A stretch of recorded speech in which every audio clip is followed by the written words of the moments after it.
sorry, she told me how to pronounce her name, and it is Mimi Onuoha. Close, sorry.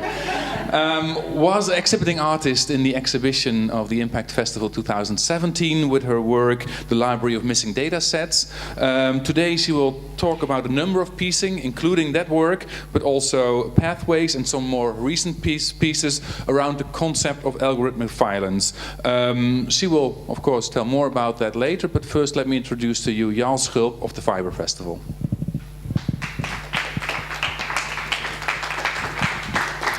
Thank you, Arjan, and the Impakt team for the invitation. It's great to be here. It's my first time here in the space, and it's really wonderful. So I think a lot of great things will happen. Very much looking forward to the festival. Thank you for the introduction. I'm shortly going to say something about fiber and the Coded Matter series we're doing at the moment. And that's why we're also here and why our guest is here, Mimi. This year, Coded Matters, which is our event series, which runs in between the festivals, is exploring the idea of world building. And then what is world building in the arts and the design and the research communities. I'll first start with a short clip that kind of introduces our idea about world building. All right, welcome everyone to basically the announcement of Tesla Energy. All right. So what I'm going to talk about tonight is about a fundamental transformation of how the world works, about how energy is delivered across Earth. This is how it is today. It's pretty bad. So that sucks, exactly. I just want to be clear because sometimes some people are like confused about it. This is real, okay? This is actually how most power in the world is generated with fossil fuels. And if you look at the curve, that's a famous curve, the Keeling curve, which shows the... Let's keep it short. You might have already guessed it is Elon Musk, the head of SpaceX and Tesla. They just launched their new energy batteries, and they're saying kind of to us, this is kind of the future. But what Unknown Field Division did and Marshmallow Laser Feast is that they layered this narrative of this world that Silicon Valley tries to sell as like the perfect future on top of what is actually happening. And this is what is happening. This is the lithium mines that is making the ground material for our batteries. So what you have here is like two different narratives and two different worlds, and you can see that that reality is really about this kind of world building, and actually what we've been seeing, this post-truth, like how you construct it is how the world looks and how your audience looks at it. This is actually what's also happening. We're in the age of the Anthropocene, which is that the humans and human activity is fundamentally rerouting how the Earth works and how natural systems work. And it's so complex that like an academic scholar like T.G. Damas says that the Anthropocene is also a construct that obscures like how complex it actually is, because it's made up of many different complex topics. Like it's of course it's climate change, but it's also about the sort of colonial history. I will not go into that, but please read his book Against the Anthropocene. But what we get is narratives that if we only have like a tech fix, the real fix, then we'll get there. And that's the one single fix that will fix everything. And that's the narrative that's pushed forward, especially through Silicon Valley and to now the US government also. But the downside is that this is a reality where we are we cannot even escape the idea that there could be something else, another reality. And Mark Fisher really puts it down into capitalist realism. There's no reality outside the sheer making of profit, and growth is always connected to making more money. So this is pretty problematic, and how can we step forward into a new world? Well, this is where we look back into what the world of the work of our science fiction writers have been always. They've been already building worlds in their books and in their publications. So like Ursula Le Guin, Octavia E. Butler, also coming from different parts of the world than only kind of Europe or the US, and Kim Stanley Robinson, who are already describing new models for society. How can we build them? How is technology implemented in those societies? And what we this year will do, and that's also where we're quite close to impact, but we take a maybe different strand on this, is how do contemporary art and design practices use these world-building techniques in kind of materializing these new world visions? And how do they propose inclusivity and the sustainable application of technology? We'll do that in 3 stages, and last night was the first one, Big Bias. So we'll go into 3 different worlds, and the first one was kind of mediation technologies and automated technologies, algorithmic technologies that are painting, are making this world around us. And I don't have to go into detail. We just saw many good examples and thorough research on that. And Mimi will talk also about this part, because she was part of this first edition. But it is about how technology is biased against certain parts in society. The second stage, Terra Fiction, brings us to the new space race. And again, Silicon Valley is in the front seat. And there we look at what the new space-Earth relationship could be and how we can bring the narrative of Silicon Valley closer to a new narrative and a new future for Earth. And last, and but not least, it's engine spaces, and it's how we simulate alternative realities or how we render a new type of reality. And that's how we kind of work together with a lot of artists that are close to simulation technologies, game engines, like Ian Cheng, well, not a surprise, here he is again. Lawrence Leck, also not a surprise. So we're quite close on that. But also kind of artists as Andreas Nicholas Fischer, who's trying to show us how an assistant AI could be if you have a daily interaction with him or her. Pretty complex stuff all, and that's why I was super inspired by a question just posed in the audience. Like, that's nice, visualizing it, addressing it, but what comes after it? How do you implement it, and how does it stays, and how does it sticks? I also don't have a question yet, and I think, but you already were addressing steps to go into that direction. This is also for us a year to first tap into these questions and then trying to find ways to kind of create communities around it or to see what comes after it and how we can implement it.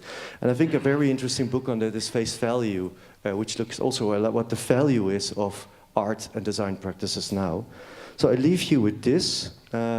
Coded Matters, this is where everything comes together, our own world, but we're also connecting with other worlds, so to say, so we're probably also going to work together with Impakt.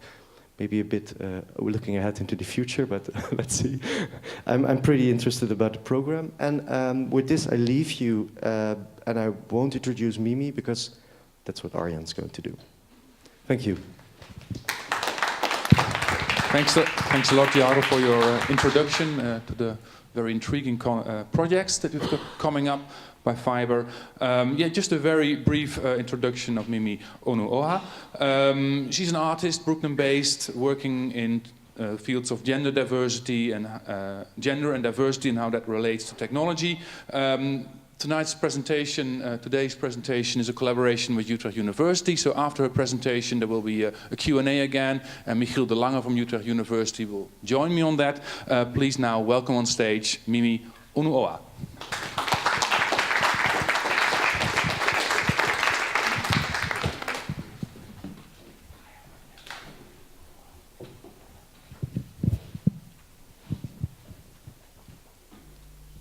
Cool. Hey, everyone. It's nice to be here. It's great to be in the Netherlands. I'm slightly jet lagged, so if I seem very tired, it's not because I'm bored. It's because my body clock has not adjusted. So just to get started, I thought I would start with a story, specifically a story that I wrote last year. And it's in the title, what it's about. But with the story, this I wrote for Quartz. It's this publication based in New York. And it talks about how for all of the location-based data that Google has, there are still these places that actually are impossible for the company to map. And so we know that they exist. We can see them because people can go there and because we have satellite and aerial imagery that will show them to us. But when we look at the actual geodata, they show up as blank. So here's the first one. This is Makoko, which is this floating lake community off the coast of Lagos. And you can see in the aerial imagery all those houses that are there. And then when you look at the map, there's actually nothing. There's another example here from Chad, the Lake Fitri drainage basin. There are a number of these little kind of clusters of where people live. And overall, about 2 million people live in the area. And most of the actual settlements are totally invisible on the map. Here's another one. This is in Mongolia. And I think you're probably getting the idea of what it's going to look like. Once again, no representation on the map. We got some of the roads, but that's about it. And then the final one that I'll show you is from Brazil. And this is Morro dos Prazeres, which is this favela in the heart of Rio. Is this playing? Yeah, there we go.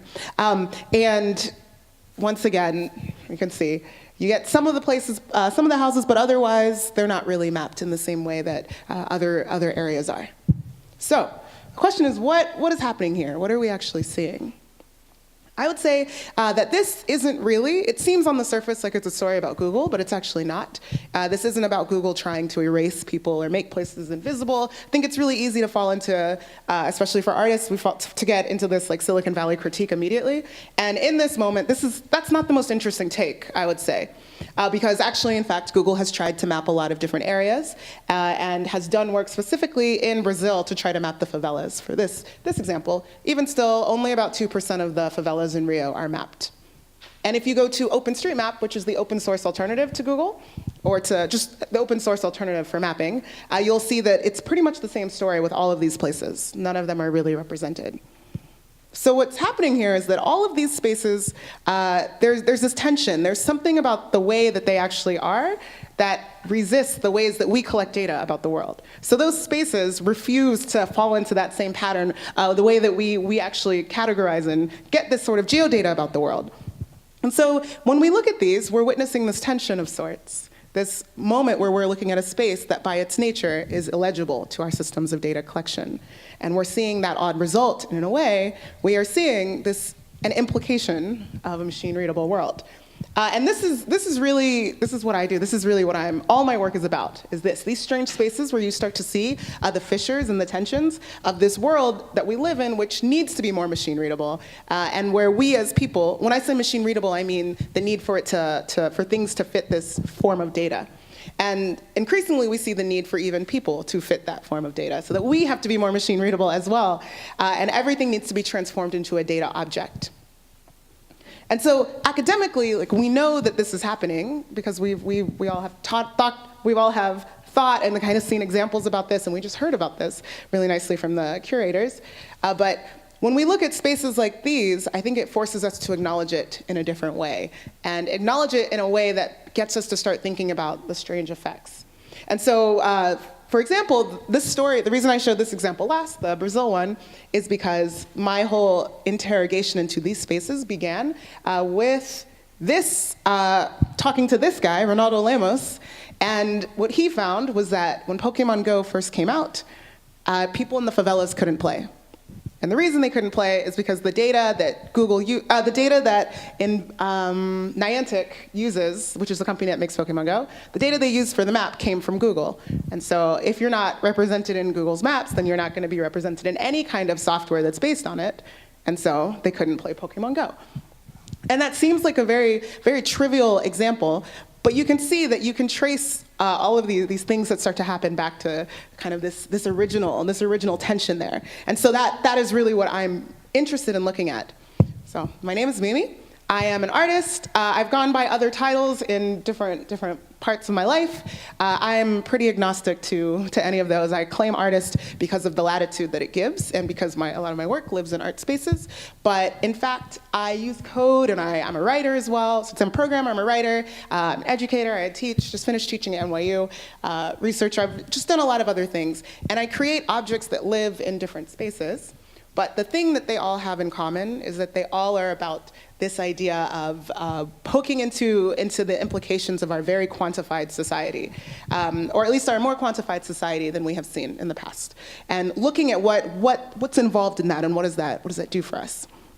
And one of the things I said before, I'm an educator. This is Neil Postman, who is a writer and theorist.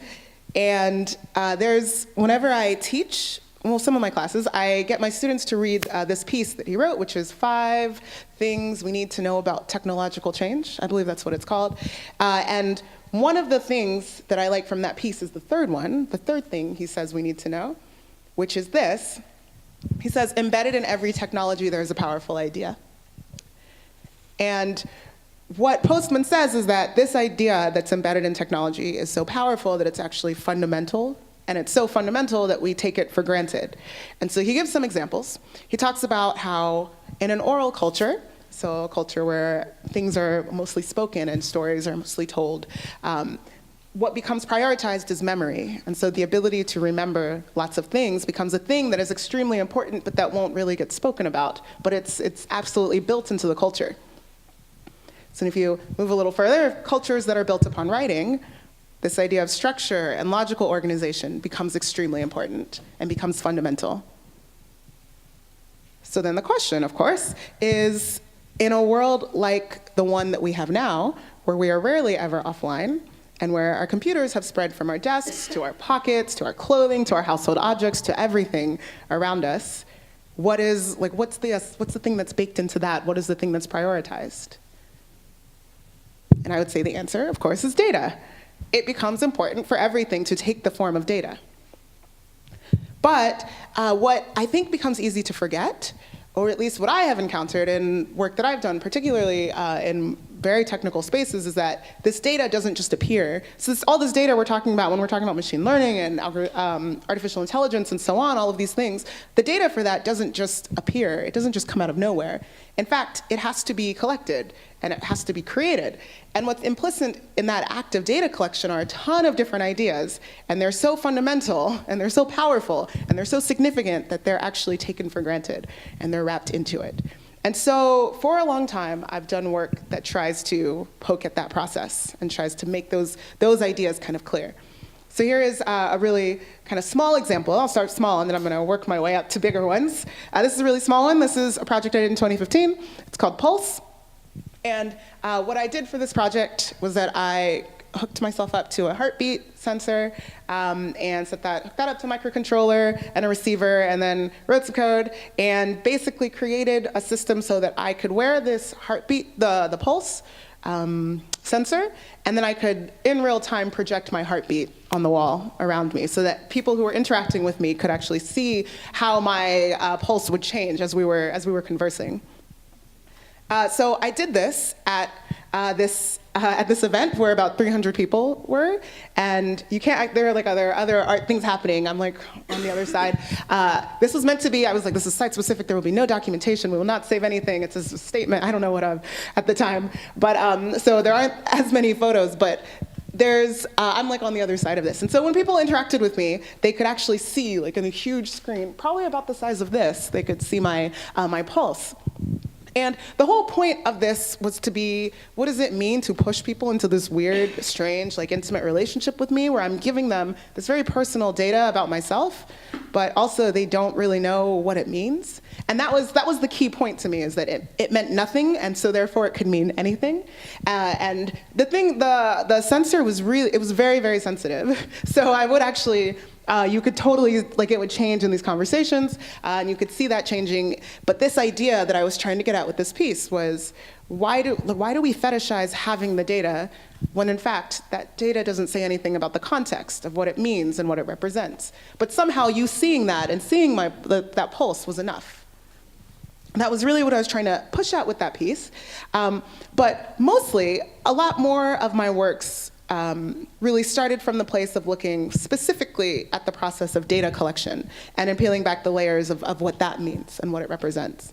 And so in 2014, I moved to London for this. I always show this photo because it's me in a suit, and I never wear them, so I like to have one instance where I show it. But it's funny, because I was walking up here, and the photo that y'all used for me is like the same one. So I was like, you ruined it. Oh no, I'm everywhere in a suit. But so in 2014, I did this Fulbright National Geographic Digital Storytelling Fellowship, which those words mean very little. But we were the first group who did it, and I don't think they knew what the words meant at all. But what I used the opportunity for was to do this project about that seemed like it was about data visualization, but absolutely was about data collection.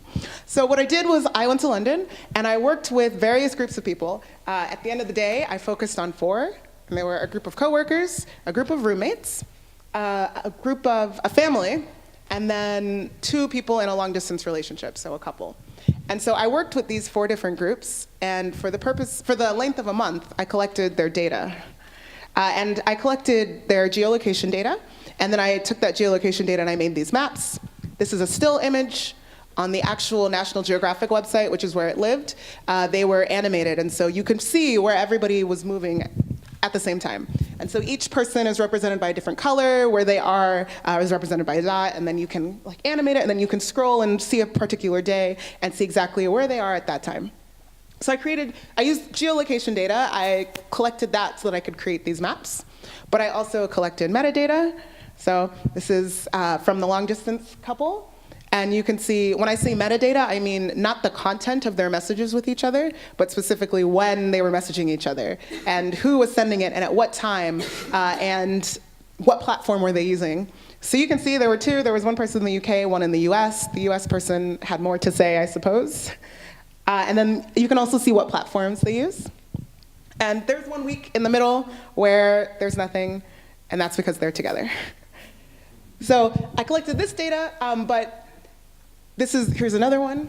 All the groups had stuff going on with them. So the long distance couple was in a long distance relationship, which I think is its own thing. And then the family, so this is the map for the family. The family, their data I collected in the first 2 weeks before their first child was born, and then the first 2 weeks of that child's life. And so in a way, it was this data collection, like this strange story of the birth of a person into the world, and seeing what that looks like. And so you can kind of, even in the still image, you can start to see the blue one, the blue color is the mom. The gray is the house, is their home, and the black little marker is the hospital. So you can see that's why they're based at those 2 locations, because the baby was being born in the time I was tracking them. And you can see that the mom doesn't move very much because she was heavily pregnant. And the first time she really moves is when she goes to the hospital. And then in the animated version, you see it. She eventually moves and comes back home. And that's pretty much it. But you can see like where the father and the grandmother live, go and move around. And there are some like clear sort of typical data like analysis things that you can take away from this. Something I was very interested in was this networked effect of data collection. So this fact that as individuals, we matter far less than we do in aggregates and groups. So one person's data is whatever, but then lots of people's data is very, very powerful. And so it felt very important to only collect in groups, not individuals' data, and to tell that story. But there were other things that I was even more interested in with the project. And really, I think the main thing that I was interested in was this idea of the relationship that was inherent in the data collection. And so what I was trying to get at was this fact that every time data is collected, there's this relationship that's unfolding, but that relationship is abstracted, so you don't have to see it and you don't have to think about it. So what I mean by that is whenever you use an app on your phone, or if you use Facebook is collecting data off of you, so you are this data object, and Facebook is an entity that wants data and is getting it from you. But you don't think about it that way, because instead you think about just using the app and what that feels like, or at least in 2014. Now I think people do think about that. But at this time, certainly not really. And so when I was doing this, what I wanted to do was push that relationship to the forefront so that people had to consider it. So I would meet up with them. I hung out with the baby and held him. He's very cute. And spent time with all of these people because they would physically have to give their data to me. And so we would talk about that, and then they would see what they were giving to me. They would watch as I would try to make it anonymous to the degree that you can. It was mostly is, but geodata is, you can always kind of figure out some things. But they saw that process. And so a lot of this project was about what that felt like for them and what it meant to have this thing that they hadn't had to think about before, all of a sudden be a thing that they couldn't ignore. And this is the roommates map. Their thing was about how one of them was leaving, and they had lived together for a long time. So they were interested in the data of their goodbye. And so what I started to see was that by making this relationship of collection apparent, that it suddenly brought up a lot of other issues. And all of a sudden, we had to deal with questions like trust Like how much did they trust me as someone who was collecting their data? And possession. Who owned it? Was it, because I was doing the project, so was it mine or was it theirs since they were the ones generating it, but then they might not have been generated if I hadn't, et cetera. We had all these conversations about this. And all of a sudden, we had to think about things like whose hands is the information in, and is it safe, and is it protected, and so on. And they had to think about that specifically. And now, I think we are beginning to think about these things in this moment today, in 2018. But as I said, in 2014, even just 4 years ago, that conversation was very different. So for them, that was very much what that process was about. But for me, I walked away from this, and I couldn't really stop thinking about what I was unable to collect from it. And so the things that you could see on the map as somebody viewing it, but the things that you were missing based on the experiences that I actually had being with those people. And so this question of what you are unable to collect, I really could not get off my mind. And so when I left London and I went back to New York, not too long after that, I started working on this project that I've just been working on now for years, actually. And this is called Missing Data Sets. And for me, the way that I define a missing data set is as a blank spot in an otherwise data-saturated area. And what you see is that you'll have these spaces where lots and lots of data exist, and then curiously, there will be a space where there's no data.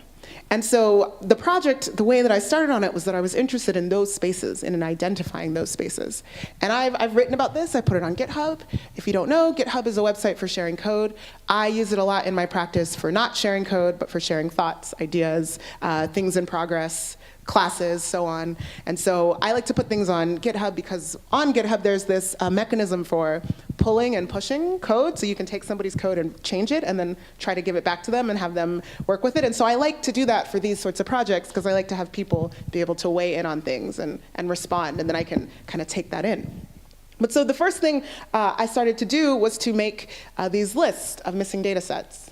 And so this is actually an outdated version, but you can see and this is from, I can't remember the year, this is a very US-centric version, but some examples of missing data sets are like the number of Latinx people in Florida's prisons, the financial data that Wall Street's models are run off of, the number of tour relays run by the NSA and GCHQ, and so on. But what I realized, and especially what I had learned from some of the other projects I did, like that Pulse project, was that it's important to not fetishize the data.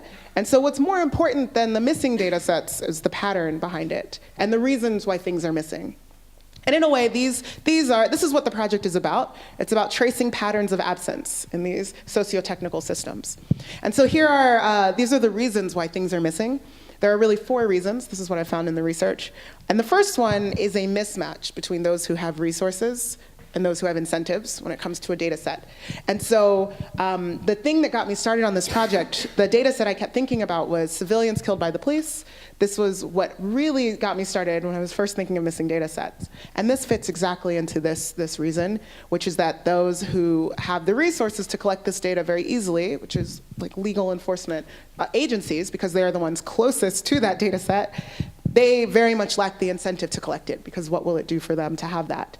And so the act of playing, and actually this is a good one, a lot of missing data sets, it's because of this reason. So you'll see another example I often use is stingrays, which are these cell phone imitation devices that a lot of police departments in the States use. And you can get mobile data using them. And we don't know how many stingrays state police departments have.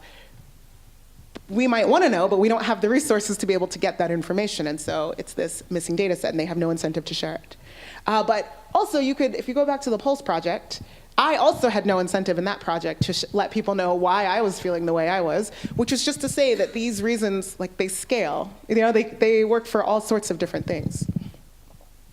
So the second reason why data are often missing is that sometimes the act of collection takes more than it gives. And so there can be a burden to collecting a data that feels like it's not worth what you think the data will give you if you have that data set. And the example I often use for this is just sexual harassment data in general. There's a lot of, in this lit, there are a lot of examples of missing data around sexual harassment, and that's because often the burden of coming forward about something like this, or especially in spaces where the people who have power might be the same ones perpetuating it, people are like, it's not really worth coming forward about it, so there's no point, and so that becomes a missing data set. The third reason is maybe my favorite one, which is just that things resist this act of metrification. The need to be data. Some places and some things just resist that. And I think the example that I started with, those Google Maps, Google's Maps, that is exactly this. There are those spaces that just by the nature of how they are, they resist the ways that we do this. The other example I really like is cash. I think cash is, in terms of tracking, we don't know how much cash, how much like US dollars are outside of the US. There are a lot of economists who have talked about this a lot. And it's because we can't really track, once it's gone, you can track when somebody buys something, sure, but like when somebody, you can't really track where it is, where cash is. And so that's really bad in a world where the ability to track things is increasingly how you make money. And so cash is just a field I'm super interested in because it resists this metrification in sort of easy ways, even though it does it in a way that seems almost counterintuitive. And then the fourth and final reason is that often there are benefits to non-existence.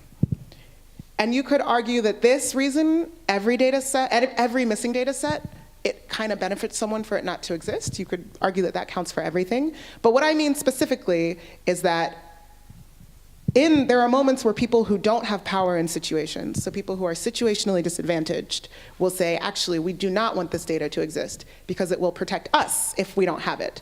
And the place where I've seen this a lot is in work I've done with undocumented people in New York, where there are, again, people are like, it's way better for us to not have this information out here.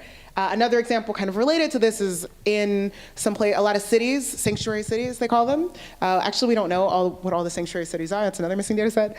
But anyway, in sanctuary cities, there are a lot of places, these are places where like undocumented people are like more protected.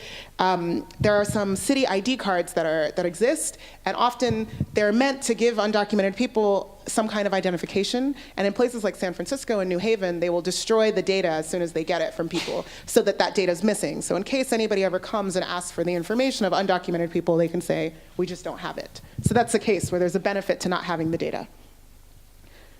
So this, in many ways, is, it kind of fits my practice really nicely in that it is a lot of different projects in one. So one aspect is sort of the research and the theory and thinking about it, which is this.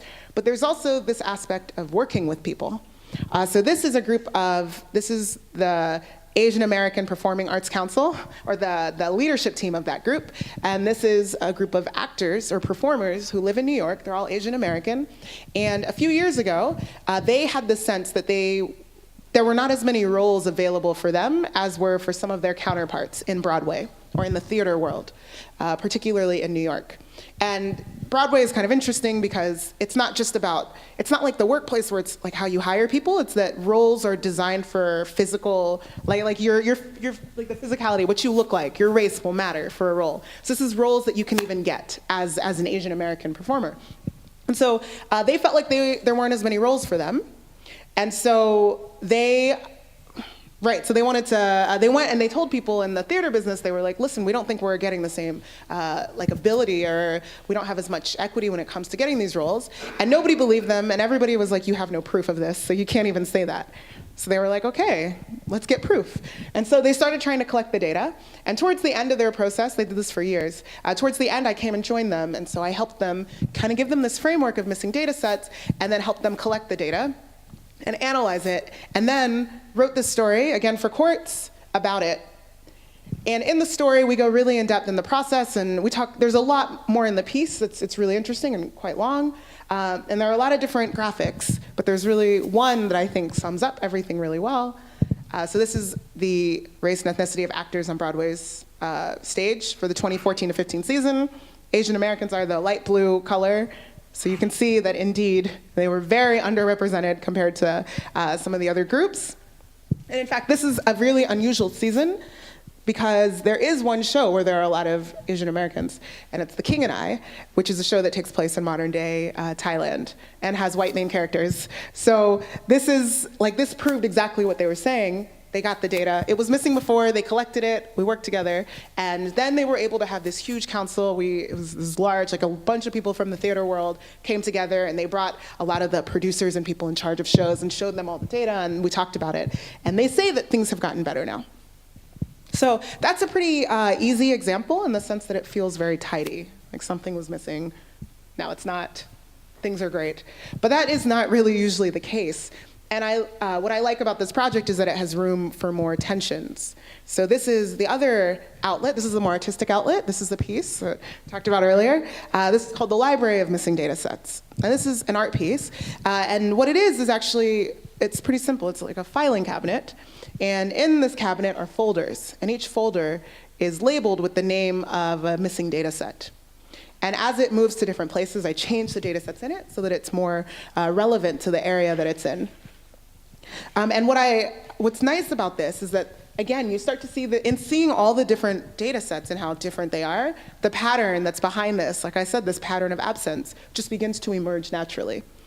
And what I like about seeing people interact with this is that you can, depending on how it's shown, sometimes you can touch it, other times you can't. But either way, you see people sort of peering in, and they wonder what's inside the folders. And quickly they realize that every folder is empty because it's missing. That's the point. There's no data. But seeing that process of them understanding that is just really lovely. There's something very intuitive about that, something that feels very grounded. And that, I think what it does is it creates a way to visualize these things that I've been talking about, these implications of a machine-readable world, these things that are very difficult to make tangible. And it does that, it shows that. But now, I've been thinking about different things. A lot of those are projects from the past. And the stuff I'm working on now is very much related, I would say, but kind of moves into a different space. And when I speak about missing data sets, I often talk about them, and I would often use this sign, the brackets, the curly braces, which I really like for a number of reasons. One of them is a mathematical reason. This is the actual, it's like a null set, if any mathematicians? Yeah? Yeah? Familiar? Null set? Well, yeah. Okay, well, yeah. So it like refers to, generally speaking, like the thing that's missing, but it can only be one thing. And so it kind of speaks to that in a mathy way. But then it also, there's this sort of programming aspect to it, which if any programmers in the room, any people who write JavaScript, then you know these brackets are how you group code. And so it's about this idea of grouping and scope. And then in general, I think for any of us who just have seen them in the world, you get this idea of what is inside, like that question of inclusion versus exclusion is just implied. And so a piece that I was working on, let me make sure. Cool. A piece I was working on is this sculpture which includes these brackets. And it's neon and it lights up, and this is sort of in progress. This is from a residency I was doing. And the way, they're about 6 feet tall, and so as you approach the piece, it has there's a camera that it's looking at, and it kind of lights up and groups people in different ways, depending on basically some code that I've written. And what I'm trying to do is get at this idea of that really what a lot of these stories that we're telling are, they're stories of classification and of categorization, and that this need to make the world into data at its heart begins with this need to actually classify and label and put things into different categories and groups. And that's fine on its own, because it's how we make sense of the world. But in social spaces, it has really interesting ramifications. And so this book is really fantastic, and it gets at the same idea. And it talks about the difficulties that happened when our classification systems have to interact in social spaces. And what happens in things that are hard to put into categories have to be tagged into something. And oh yeah, this is another piece. This is a piece I did last year, which was called Us Aggregated, which is kind of getting at a little bit at this idea of tension. That's a photo of my mom. And then what happens, I'm kind of playing with Google's reverse image search algorithm. And so how it works is that you upload a photo, and then it returns things that are similar. But the thing that's different about Google's versus other ones is that Google actually uses a machine learning model that will look at your photo and then decide what is in it, and then it uses that, so it becomes a textual analysis in addition to the visual one. And so I find this very interesting because this isn't really spoken about. It's not really clear if you're using it, and it's different than other reverse image algorithms. it's different than other ones in that they add this extra layer where they shape what it is. They say, we are going to look at your picture and identify it, and then we will feed you things. And so the piece that I did, which is called Us Aggregated, kind of goes through, uses photos from my own family's edition. You can also see kind of the stupidity of the algorithm in some ways with the way that it tags things. Which I don't know if you can see it on this one. Yeah, community is this one. But you can, yeah, it really gets at that idea. This, and of course plays with this like poetry of the archive and of feeling unique. Again, this like tension between data, one person versus groups, which is kind of always coming back up, and a theme that comes up a lot in my work. But the main thing I'm really thinking about right now is this idea, which is around algorithmic violence. And this is a term that I started writing about. As you can see, it's on GitHub, which is where I put things in progress. And it comes off this idea of structural violence, which refers to the ways in which social institutions and structures can harm people. And the point that I want to make is that algorithmic violence is the ways in which algorithms can do that same work. But the point is that it's overlaid on top of these social structures. And so I think in the same way that we can't fetishize data, we can't fetishize algorithms, because it's this thing that's being done with them is in some ways new and in some ways not. And it's very connected to other existing forms of bias and et cetera that exist in our society.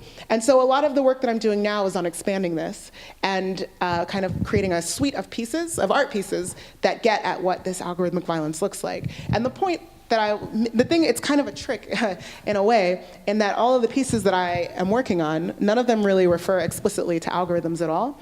And what I think is more interesting than looking at just the individual harms caused by an algorithm is this thing that I keep talking about, which is identifying it systematically. Like, what is it, the very systems that we use have these weird points of tension, these things like what I was describing here, these moments where things kind of don't line up, and it's not a nature of one person trying to be evil or so on, it's just the nature of the system and how it works. And so kind of identifying that is the work that I'm really interested in, and teasing out the subtle embedded ideas that are put within that. And I'm not exactly sure what that's going to look like. I'm working on it in progress, but that is what I'm working on right now.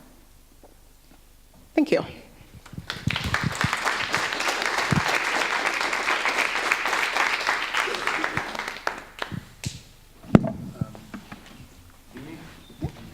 Take your microphone. Michiel de Lange will join us on this Q&A on your work.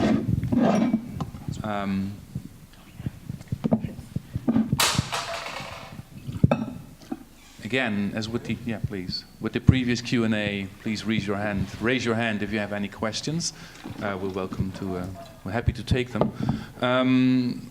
Thanks a lot, Mimi, for your wonderful introduction into your work, which part of it I already knew, even has been exhibited here at the other side of the street during the festival, the Library of Missing Data Sets. So one question I have looking at your work is how you see yourself as an artist, maybe even as an activist or something in between. How do you see the activistic aspects in your work, and how you somehow choose between the two? Yeah, that's an interesting question, because I never identify as an activist ever, and every time I speak, everyone says that I am one, which I find funny. I don't really see the art that I do as activism, partly because I've done actual organizing before, and that work feels far more visceral to me than this work. Even if they're coming from the same place within me, I don't really group the artwork as activism, and partly that's because I know that at the end of the day, when I'm going to present about the work, it's going to benefit me in some way, and so it feels somehow disingenuous to do that. However, I do, like I said, it's coming from the same place, which is, and the thing that I'm trying to do is, what I found from being in a lot of tech spaces is that people exploit this language of neutrality, and they exploit it in a way where they say it's just the algorithm, and so blank can happen. And so what I've tried to do a lot in my work is do the opposite, which is exploit the language of neutrality, but use it in a way to be look, just looking at the algorithm, we see these interesting social implications. And so it seems, using that language, to me, I don't know, that there's a vantage point that I kind of gain from that. And I think it is, of course, like I said, tied to definitely my own ideas about making the world a different place and shaping it in different ways. But I see those things actually as kind of separate. Mm-hmm. And I just wondered, because you said you're often labeled as an activist, I assume that's more in the artistic field. Do you also feel the opposite effect, that in artistic communities you're more seen as too much of an artist, like not enough putting forward the agenda that you... No, I think the problem I have is often of just hybridity, really. All my problems in life stem from not being easily classified or categorized. I think, yeah, I don't actually don't often run into that problem very much. I think what it is people are like, wait, what are you? Is your work the writing, or is it the code, or is it the, like, what is the work? And I'm like, that, exactly, yes. If there's a question, please raise your hand. Otherwise, Michiel. Yes, there's one question in the back. Sorry. That's great. Go ahead. Okay. Great to do the technical work here, so I can regulate my own volume. Yeah, I was. Thanks for this inspiring talk, of course. I was interested, or had a bit of a connection to the previous talk, and also a connection to an anecdote to my work here as a technical producer of Impakt. When we came in here, actually for the first time in the space, and they were installing the work of Wesley Goethe, which was shown last year in the festival, we were trying to desperately get Wi-Fi starting here. And Wesley Goethe, the artist in question, said, in my work here, because this place is a perfect Faraday cage, because it has a lot of metal wiring there, which means a Faraday cage is a place where radio signals cannot come. And also through this, and also through you showed us early images of Google Maps, and also we had in the morning or earlier this day we had a bit of a dystopian vision. How will future algorithmic governments look like? I'm wondering, and okay, sorry, I'm bringing a third anecdote. The third anecdote is the film Enemy of the State with Will Smith. I don't know if anyone is familiar, but it's a very cheesy Hollywood film that shows a lot of surveillance in action. A person is accused of having committed a crime, and then you see the surveyors, which is the FBI, behind the screens doing screen analysis, camera pictures, and so on. And then there's this moment where Will Smith enters into some Faraday cage where he meets a person who says like, hey, I'm here in this place, it's completely shielded off, nobody's going to track us here, nobody's going to find us. I'm interested, do you think there will be, like, in future governments, there will be like such structures, there will be like people who are trying to build space where it can't be tracked, where it can't be seen, it just like as in the Google Maps that you put in the beginning on purpose? I try to stay away from prediction, personally, but the thing that what you said does make me think of is that I am really interested in these spaces, like I said, that resist that, and these informal spaces. But I'm interested in them specifically because I think there is something inherently kind of different about them. So for instance, I'll talk like self-driving cars, for example. I'll come back. But self-driving cars, the thing I find most interesting about autonomous cars is not really the idea of a car that can drive itself, but more the maps that have to be created for cars like this. And so this is like, in reality, talking about self-driving cars is actually like a war over mapping, because these cars need different types of maps than what we use to navigate the world, because they need like much higher fidelity and like needed at a different levels.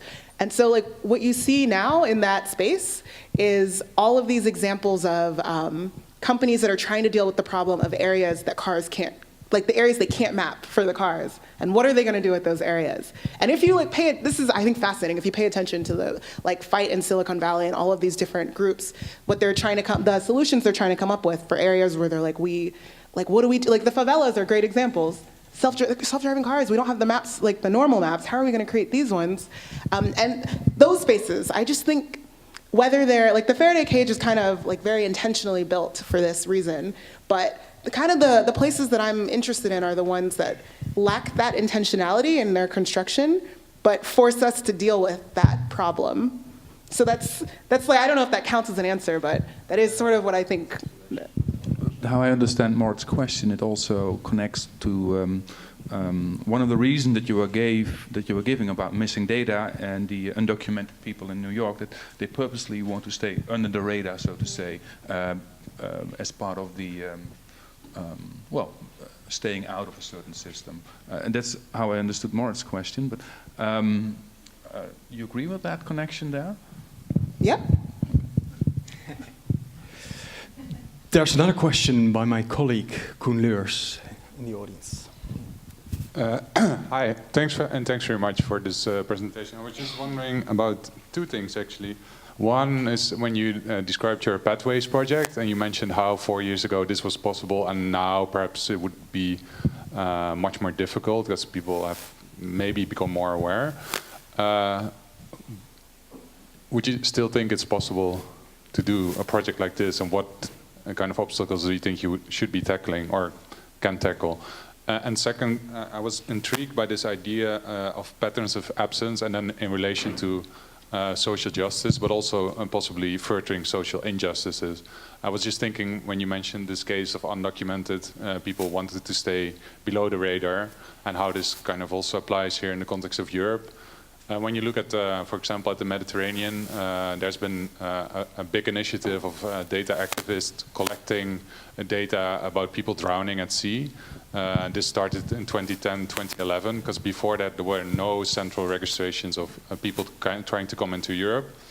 And then over time, this was an open source database, and it's now been used and taken over this initiative by the European Union and International Organization for Migration, but it's visualizing it and using it in a completely opposite way. So it was first used to champion sort of social justice, and now it's used as a kind of way to divert people to make Europe less attractive by showcasing that this will happen if you attempt to go to Europe. So I'm intrigued if you can unpack a little bit further this idea of missing data sets and how it relates to social justice, but also possibly to furthering injustices. Thanks. Great. Yeah, Thanks. those are both great.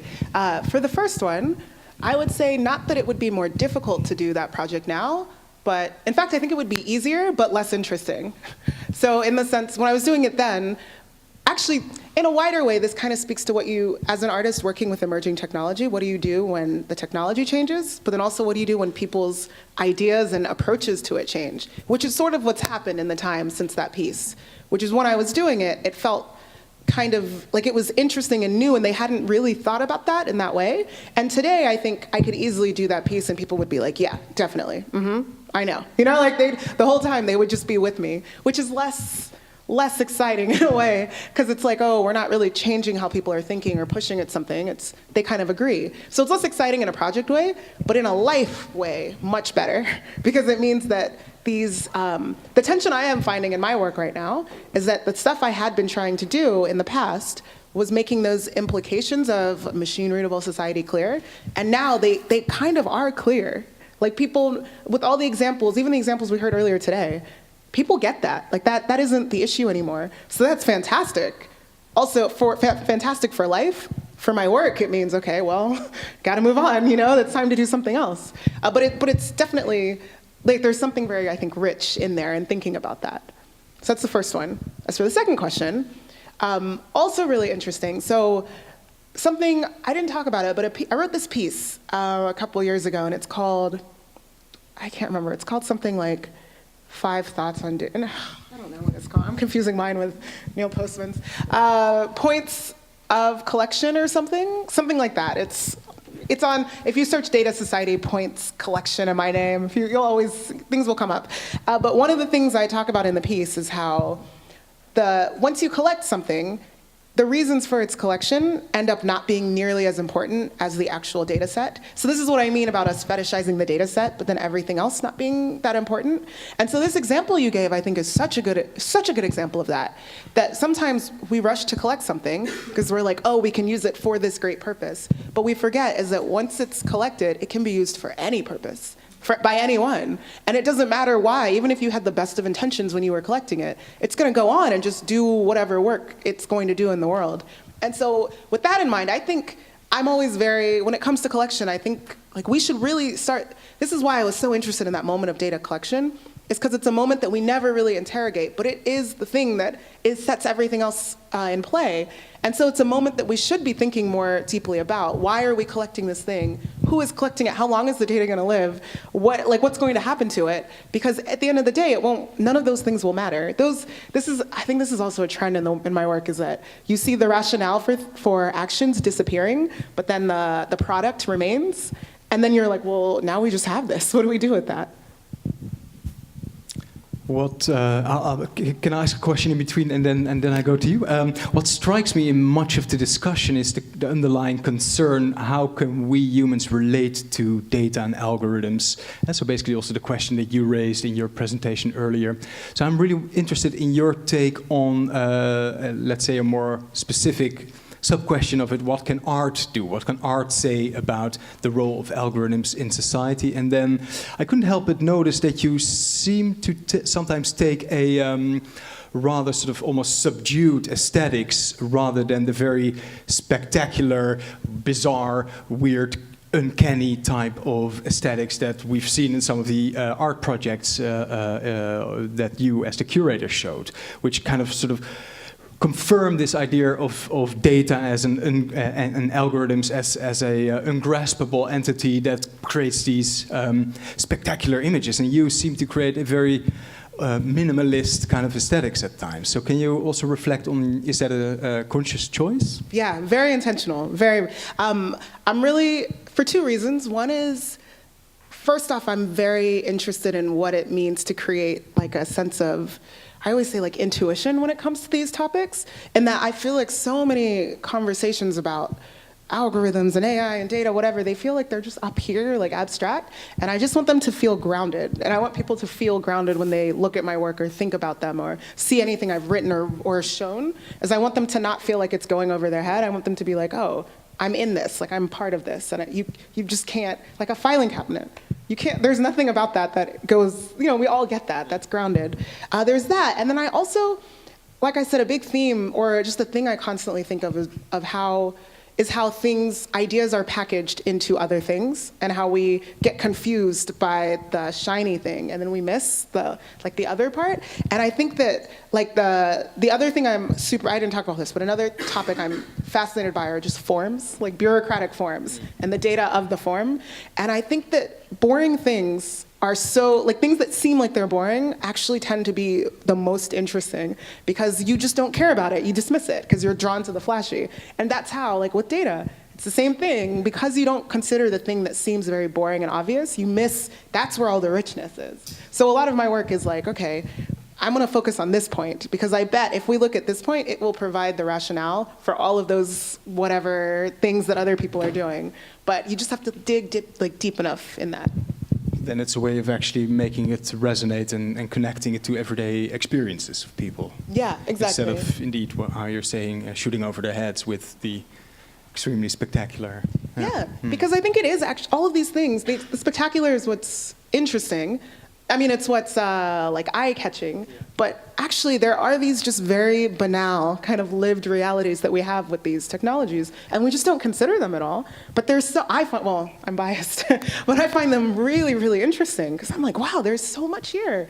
And the fact that you can just walk by it and not even consider it is like the missing day. I'm like, that's always there. That's always there. And so what I like to do is kind of point at that and then hope that people are like, oh, I didn't think about that, but that makes sense. I already know that. The thing you already know, but you haven't thought about.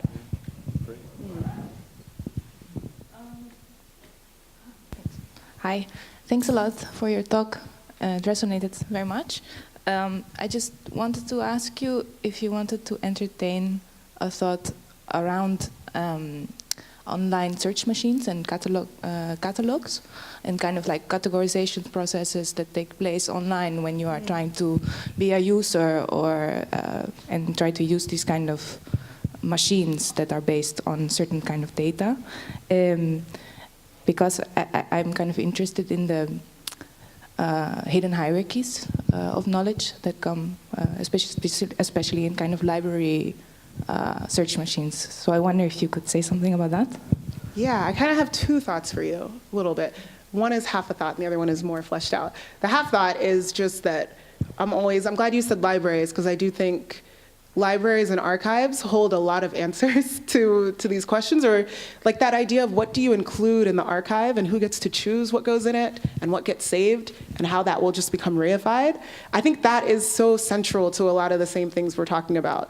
But like you can kind of see the hands behind that in a different way. And again, it feels tactile and boring and just banal. But I'm like, oh, it's the same processes for these like algorithmic systems that you see here. And so I think your instinctive thinking about that feels to me very appropriate. And again, like there's something really rich there. And then the second thing is when it comes to, you talked about online search categorization, and I'll kind of jump to machine learning, and specifically the classifications for machine learning algorithms. This is the thing that I find very interesting about machine learning, which again, I think we don't really talk about, is the labor that is inherent within it.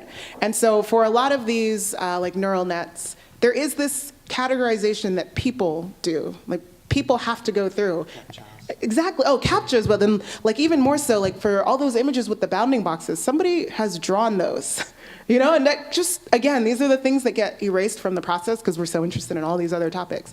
But that fact that there's this human labor that's very much in it, and even there are people who get paid like micro amounts to just go and look and make sure that whatever, the way that a machine learning model has categorized the system is correct. Like humans do that labor, and that labor just gets completely erased in our discussions of it. But that is the cataloging that's behind it. And so to me, that is the thing that's really, really fascinating. And you can see it on some sites. They're Crowdflower, well now they're called Figure 8, but they're a site that used to just, they provided all these services for like big companies like Spotify uses them, and Adobe, and like just a bunch of companies, big tech companies, use this site because they employ people and pay them small amounts to just tag data sets and classify things for these models. And so that, again, has humans' hands all over it. And it's this like strange labor that's done and is rooted in this idea of classification. And there's something to me, that space is so interesting. But again, seems, because it's like kind of quieter and it's not on the what happens afterwards, it gets ignored a little bit, I think. Connects a little bit with the film that we screened, I think the day before yesterday. It's The Cleaners. It's not so much about classifying data, but much more classifying visuals on video material on Facebook, which is where it's appropriate or not. It's outsourced to Manila, the Philippines, and it's of course very psychological, stressful work that goes behind. There's a classification from algorithm. This is deemed inappropriate, but then in the end, there's always humans deciding the gray. Is this appropriate just or just not appropriate? So a very fascinating documentary. It's still in het Hoogte Cinema. People can still see it. Are there more questions? Yes. I'm just going to try. Just sort of generalizing a little bit from the projects that you have introduced to us. It kind of gels with the thought that I'm having since a while, that this idea of archives and the sort of quantifiability and mappability as something that people would want to escape from, or something that you would want to avoid, like for the sake of your privacy, is something that in my eyes more like a privileged groups of society have attempted since quite a while. And then I have the feeling underprivileged groups, people who are generally not represented, they are far more enthusiastic to be part of archives, right? And to have data generated about, and because there's also, of course, this power of influence that you can, by inclusion into a narrative, actually co-shape this narrative.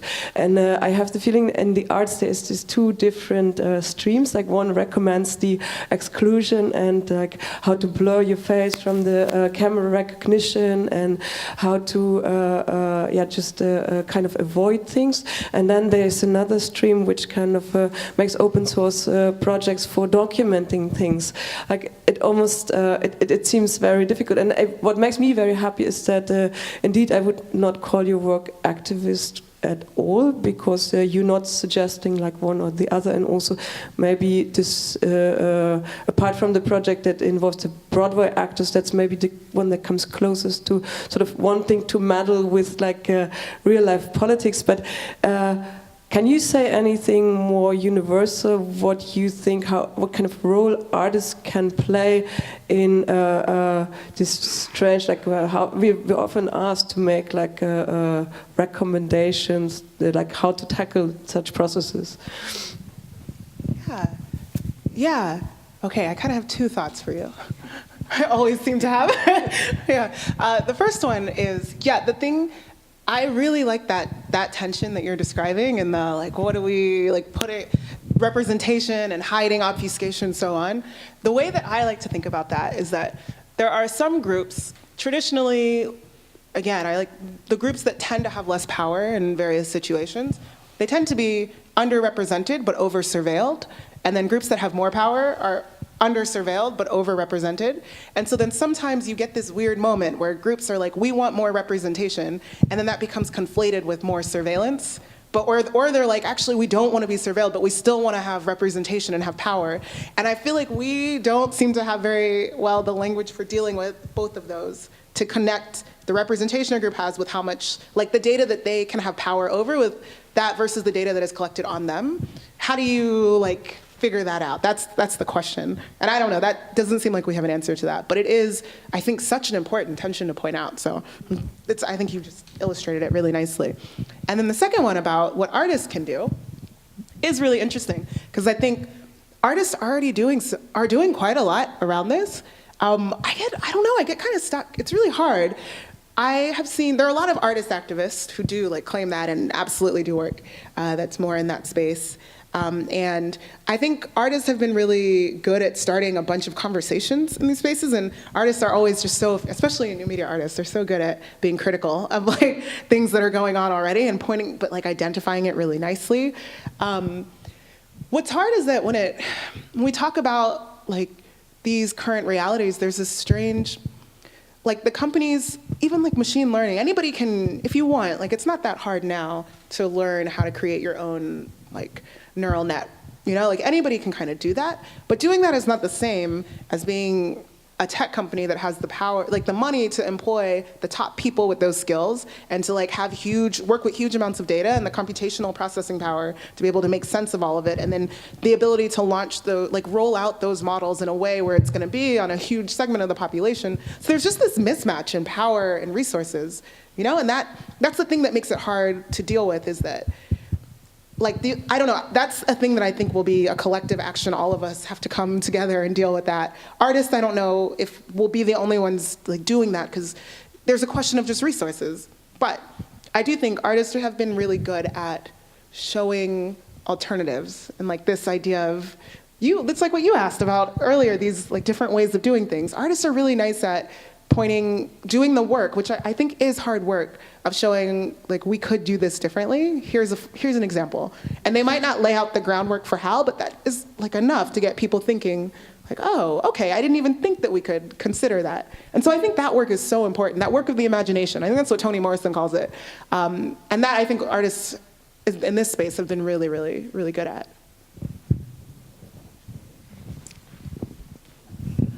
This is not a question as so much as a comment on what you just said, and hoping that you'll keep talking. I think what you're saying is so right. I think it's, people talk about AI as if it's just algorithms, and then people start talking about data, and then they forget about that it's all these servers and all the electric power and this incredible momentum as well as talent that big tech has got, and the massive investment China's making to try to equal that. And it's interesting to me that the EU is now trying to do this in a much more public way, in a much more regulated way, that they've announced that they're going to make these kinds of investments. I don't know if you know about that, or if you think that having 3 poles of AI power is enough, or how you feel like artists should engage in those kinds of games. That's really great point. There's another question, which was, some people think that maybe the fact that there's so much power involved means that we can't, that Facebook and Google need to be nationalized. They have to be made into something that's owned by the people. Yeah, I've heard that before. I don't know what the answer is at all. I really don't. Those are such big questions. I know it's great being here and hearing more about what's going on in the EU. That's really interesting for me, because in the States, often the conversation I hear is the States versus China. Like when it comes to AI, that seems to be, and like the different models and ways that that's going about. And also this, the other thing I've heard is the question, like ethics is now a big topic when it comes to AI. And some people have been like, is our focus on ethics going to get us in the way of, like, because China like doesn't have to worry about this in the same way, is this going to bring us down? Which is a weird, like, just, I don't know, aspect to that conversation. I don't know. I don't have any answers. I really don't. I'm just as curious as you.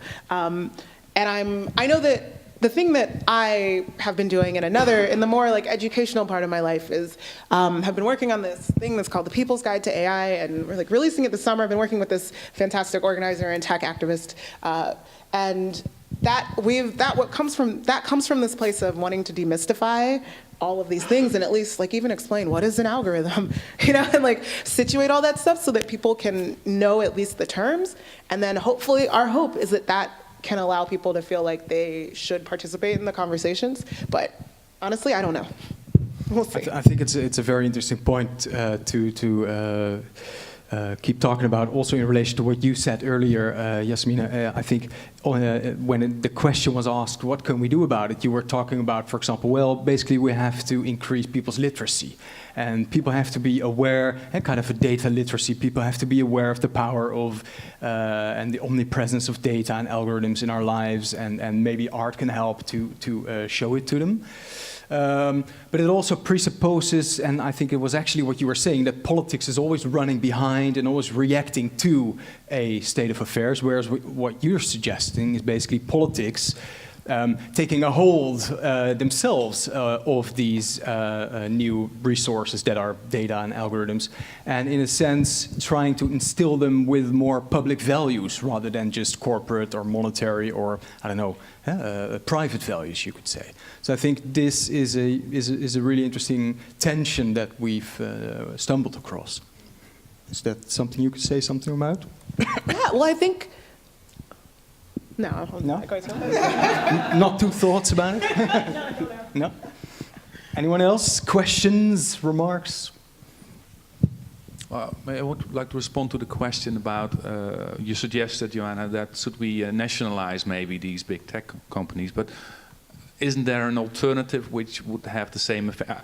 I don't like the word nationalize, but making it a common thing again. Could we somehow imagine a technology, maybe even the blockchain, could be part of a technology that would allow us ownership over these platforms, us as users? Maybe you could respond to that, if there's any perspective maybe in that direction. I worry about the idea that we don't own our governments. And I know we don't own our governments as well as we would like to, but as soon as people look for these weird alternative ways, the same thing with blockchain and banking, it's like sort of like, oh, we'll come up with something else. In the best case, we'll get back to where we already are, and we're going to have all those same problems again. So I think I worry about, I understand why, especially if you're sitting in Europe and you see the United States is also this big, arms dealer, that you worry about that. Is that the government, that is that really representative of the American people? And if so, do we trust the American people anymore? But trying to create an alternative structure, well, to some extent we already have to, because these countries are transnational, so no national government is sufficient, but maybe it is another form of governance. So yeah, I haven't figured this out either, and I also try to do this policy all the time, so. Jarl, you want to jump into the discussion as well? Yeah, I think it's a very important question. Some people have been saying that this is exactly the step Mark Zuckerberg wants to take, to be part of like the infrastructure, the public sphere, because then he has a monopoly. There will be no other on the market, and that will be the framework. And the governments that would allow him to step into that space won't have enough power and knowledge to actually control or think what. So that's kind of like a very bleak idea that these systems and this whole culture of where the system comes from would be embedded just directly into kind of society. They say like there is no force that we can handle this. What I find very interesting is like Jaya Clara Brecke, who's a researcher at the Riyadh Institute in Vienna, like poses a different way forward and says like we have to train or help communities to build their own systems. So you can kind of come free from that bigger systems and trickle down into your own system that you try to develop, which is maybe more local, is more diverse also. There's no one system, but there's like a whole ecosystem of systems interacting with each other. And that's kind of also a bit close to this idea of this liquid democracy, is that you can see democracy being fluid and organized more in communities. So that might be a different way forward than these big platforms being implemented in society. So you're talking basically about a different type of organization rather than just public-private or even the old-fashioned way of community organization in terms of collectives also organizing themselves, but a type of organization resting on the potential of the technologies themselves. That Mimi earlier said is that you will also want to invite people into this complexity. And I was thinking like how if these ideas are going around, how would you as an artist work? Is this a place you are you active in that, or would you like to be more active in that? Like training communities or helping communities like you already did actually. Yeah, yeah, this is good. This is just a nice conversation all around. Yeah, I always have this weird sort of like push and pull kind of response to that, which is that I do actually want to, and then I like switch because there's this educator side of me where I'm like, yes, and like community, like organizing, and I love that. And a lot of my projects have to deal with working with people, and I get drawn to that. And then I'm also like, oh no, I don't want to like have the answers. I would rather kind of point to different things. But I do feel like at this point like this part of the conversation, I do really want to be involved in helping like communities and different communities is a vague word, but like various groups and people feel like they can participate in it. I don't need to be the head of that conversation, but I'm very happy. And some of the stuff I'm doing when I back in the States in the fall has to do with actually creating these physical spaces that are like recurring, where people can always come and sort of learn about these technologies, but create their own outputs that are hyper-local and based on community needs. So I am trying to do this exact work. And the pushback people always give that is scale. They're like, it doesn't scale, which it doesn't, but maybe that's okay. You know, maybe we don't need it to. Maybe if it's like. I was just very curious to hear from you also. What then is the work of you as an artist? Then is it the community labor or the? That's the question. Yeah. I don't know. Yeah. I don't know. I told you my problem is hybridity. Always is that I am just. It's hard for me to just choose the one thing because I feel like I have kind of a field of inquiry I'm interested in, and it just expresses itself in all these different ways. Maybe the work is making all of that into art and like declaring that. More or less your narrative that you can tell about it. Yeah, perhaps. Are there any more questions, thoughts, ideas? Yeah, so this talk is a lot about also governance and democracy and how this has changed so incredibly much in the past few years with these algorithmic superstructures. And I was wondering, do you think there are any boundaries to this in the way that there are boundaries to traditional governance? What do you mean when you say boundaries? What I mean is there a way for there to be people outside of this algorithmic structure? Do you think there is an outside? I think so it's hard, even when we say algorithmic superstructures, again, that feels really big. And I think we kind of need to be more explicit about what do we mean exactly, because it's kind of there are ways to be outside of certain things and inside. You know, it kind of depends on what we're talking about. And I think actually making the distinction between which ones, what we're speaking of, is useful because it gives us, like Netflix for like it's really useful. I think the Netflix like machine learning algorithms for me are great. Like they know exactly what I want to watch. It's true. Like I do want to watch like a critical action movie that features whatever. Like they always know, that's great. I'm fine with that. But then like predictive policing, which is about sending police to areas where you think crime is going to happen based on data that's like biased about where crime has happened in the past. I'm not okay with that at all. You know, like that, and that's different because that's in a social and like civic space, whereas one is like about my entertainment, and I don't mind that.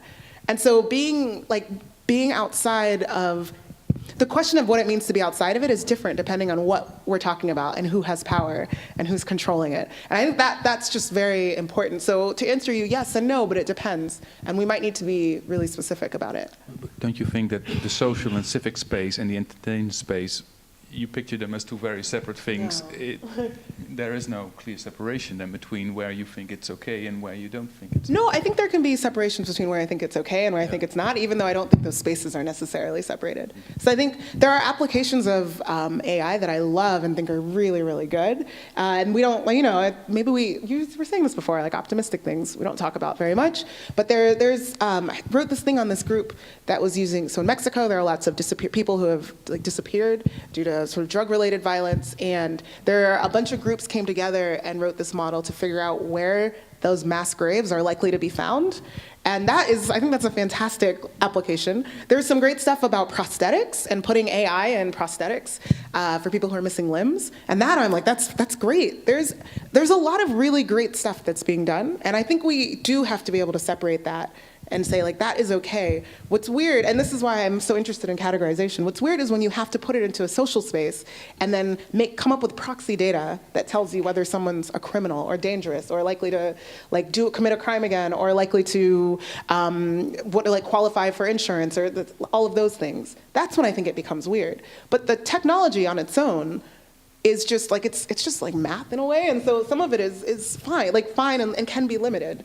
And I just think that's important to keep in mind because it's not like huge, crazy, we got nothing we can do. There are things that we can focus on and look at. Oh, two questions even. You decide. Yeah, following this question and answer, I've been wondering do you think it's possible to write like a moral code or some kind of ethics into AI or into algorithms? There's AI Now, which is this institute in New York. This is exactly what they're trying to do. They're really trying to put a lot of ethics codes into computer science and into training the people who will go on to make these models. So they're trying to solve that right now. So you can look and see. Well, I don't know how well they've done. They've just started, but I think there are a lot of groups that are interested in that. You just mentioned data being hyper-local, and I was wondering if you could elaborate on that. Data being hyper... Elaborate on which part? Making it so, or... What you meant by it, and... Okay, I can try. I don't exactly remember what I said, but I'll try. I'll use the example I keep using, which is, so the person I'm working with on this project about this guide to AI, which actually I don't even really do much work around AI, just as a disclaimer, like this conversation has turned to it, but that's not really my main focus. But she's in Detroit, and she's part of this group called the Detroit Community Technology Project, and they have this thing where whenever somebody comes to Detroit or tries to work with them, they have this like thing that you have to sign and read, which talks about what the data is you're going to use, how it's going to impact people, and like they have community members who are sitting there with any company that wants to work with them. And so they've kind of like situated the needs of the people and their like idea of ethics, but also just use of the data and possession and how long it will live, so that it's like you're interacting with us in this space. These are our terms. This is our. Like, you might be using our data, but remember, it's our data. We're the ones who own it. And so in that way, like it is local, and everything they're doing around that is super local. And so I think that's kind of an example of a group where, yeah, we can collectively think of our data being together. And then I also think there's just a lot of, not all, but there are some great like mesh Wi-Fi, like mesh networking examples where people this like you see this idea again, or even in New York, there's sort of this like data justice initiative, and the like decentralized web people who are like, oh, we really want to form our own like version of the internet that is different. A lot of what they get at is a version where you can just own your own data and have your own possession of it. And it becomes very much about you individually, and then you can share it with someone else, but that it should always be accessible to you. So these are, I think, different examples, like different scopes of different levels of locality within data. I found that very interesting because data is usually has a very local context, a very cultural connotation to it, but is used for on a very meta level on a very global scale, which completely decontextualize it, and that is highly problematic for various reasons. But so I really liked this hyper-local term for thinking about data. Yeah, you saying that reminds me. Laura Kurgan, who's done just some great projects around this stuff, she's got this. In one of her books, she talks about how all data are interpretations. And then there's this other book coming out that says all data are local, which is kind of, again, what you're getting at. But she's just like, this is every time, any data set you're working with is the product of various like situated knowledges and decisions. And just seeing that makes a big difference in how you treat the data. If you can just at least understand that, I think it does affect, like you were saying, the different usages. Do we have time for one or two more questions, Arjan? I think so. Yeah. Otherwise, Julia would have warned us already. One of the things that personally I find really interesting is how data predominantly tend to be used to create seamless experiences and to optimize certain services, and hence kind of downplay tensions and frictions and conflicts. The example you gave of this seamless, great experience of watching Netflix and being recommended with yet another great series is a great example. I think, yeah, what you're saying is on an individual level, that is all fine and dandy, but what about on a collective level, if you want to somehow use data in a kind of for civic purposes, you also might want to use them in a way that highlights certain frictions and tensions in particular ways. And it strikes me actually in your work, you gave a couple of examples, both in the research projects and in the artworks, that tension and friction and conflicts seem to be at the heart of your work. Am I correct in saying so? I would say so, yeah. And can you say a bit more about how you say, or how you would say that friction is an important element in creating, or also for the power of art? That's great. I'm drawn to those spaces because I think that is a sign that something interesting is happening, or it's a sign of two like worldviews colliding, or two needs, or two different like alignments. I don't know, like things that people need, needs, I guess, colliding. And whenever you have that, I think that's just an interesting point, because you're like, wait, there are multiple different stories and they're getting wrapped up in each other right now. And I think just art that, for me personally, art that like highlights those moments is always just, I think the richest ones, because it gets at that interesting space. And I think you're right about that frictionless, that word. When I think about Silicon Valley and I think about apps that I use, I think that they really are striving for a frictionless world. And that's like in that endless scroll that you just are there and you're constantly sucked into it. And art is all about friction. That's the whole point, right? Like the point is to be like, wait, stop, think about this. What does that mean? And so in that way, I guess you can say they're sort of like colliding with each other. I think this moment I really like is just the moment where somebody kind of, like when you're thinking about something and you're like, oh, like just that moment where it feels like you have to weigh different trade-offs.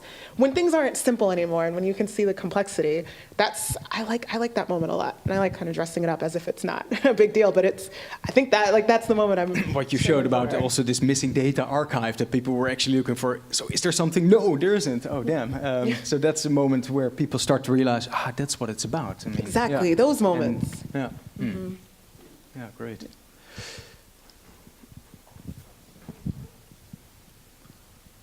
maybe, if there are no questions anymore, maybe just a brief preview on what's happening tomorrow. A lot of times already here in the Q&A, artificial intelligence and ethics were mentioned. Well, tomorrow's event happens to be all about that. We'll have it at 5 p.m. here in the same hall with Joanna Bryson. That was also part of the Q&A. Helen Knowles will show her film Super Hunter Depth Pot, I think. And there will be more people on the panel. There will be the curators again moderating. So you're all very much invited to attend tomorrow's event.